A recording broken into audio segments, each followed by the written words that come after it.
Jenkins download, go to their official website,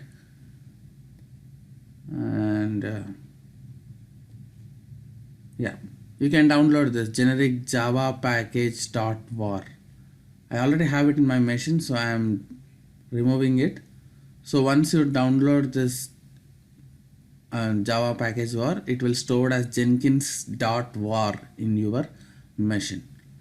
So it will be around 70 MB, I guess. So just download that.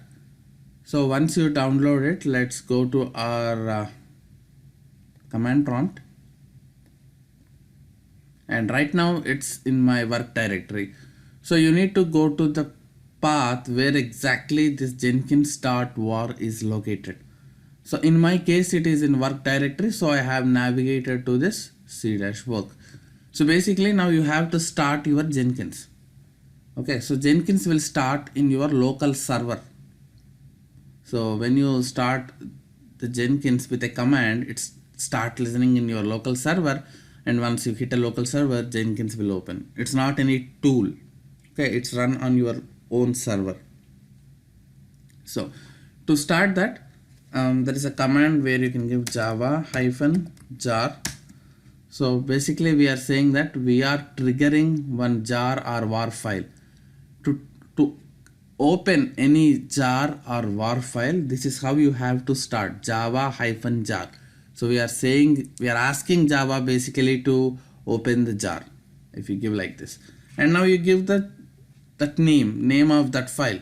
So in your case it will be jenkins.var. So jenkins.var is a file name. Okay, and you have to if for example if you want to start the port at 9090 or 8080, it's up to you.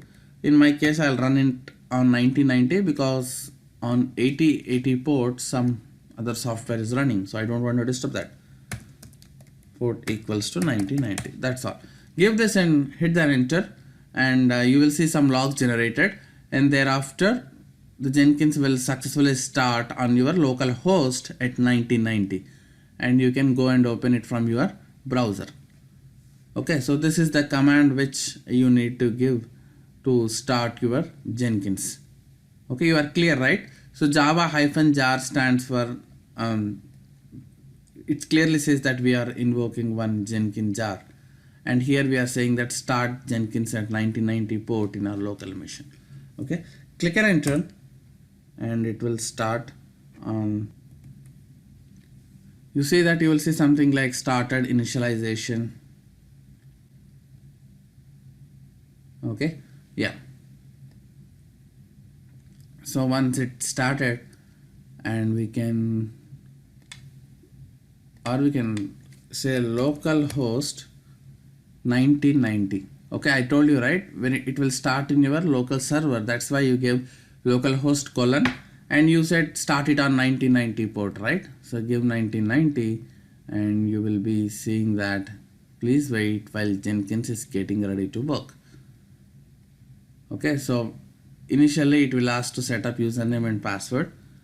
Give that and click on login, and you will be landed on your home page of Jenkins.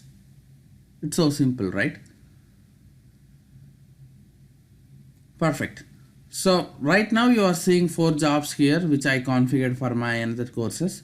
So we will create one new job in this Jenkins, and we will provide our npm commands to trigger our test cases from this continuous integration tool.